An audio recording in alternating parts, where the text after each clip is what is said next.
ढेंकानाल सदर थाना अंतर्गत भापुर फांडी पक्षर पुराना कटक भुवनेश्वर रास्तार भापुर कोत्तम अंचल गंजेई सहित गोटे कार 3टी बाइक गोटे देशी बंधुक सह 5 जन को गिरफ्त कर एसडीपीओ गोविंदपुर फांडी परिसर में एक सांबादिक सम्मेलन में सूचना देइछन्ति।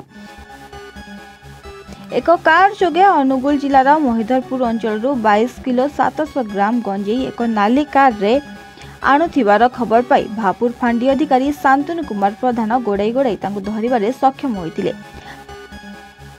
चढ़ाऊ बेले गाड़ी सहित गंजेई जबत करा जायथिला। एही गाड़ी को 3टी मोटरसाइकल रे एक्सपोर्ट करी आणुथिया बेले तांको सहित 5 जन को गिरफ्त करा जायछि। सेमाने हेले रंजित नायक, भूषण गरिया, प्रमोद कुमार साहू, सुमन नायक, दीपक मुखी प्रमुख को गिरफ्त करी कोर्ट चालान करा जायछि और अन्य 2 जन अभियुक्त घटनास्थल खसी चली जायथिबा सूचना मिलिछि।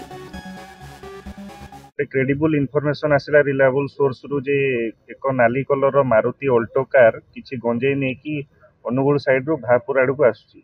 ए इनफॉरमेशन बेसिस रे गोटे टीम फॉर्मेशन करा हला। हमरो सब इंस्पेक्टर झारगाड़िया इंचार्ज अछंती माधव चंद्र नायक से टीम को लीड गले एवं से कार को ट्रैक करके आमे पाखापाखि सकाळ 4टा रु 4:30 भितर से कार को धरा हला।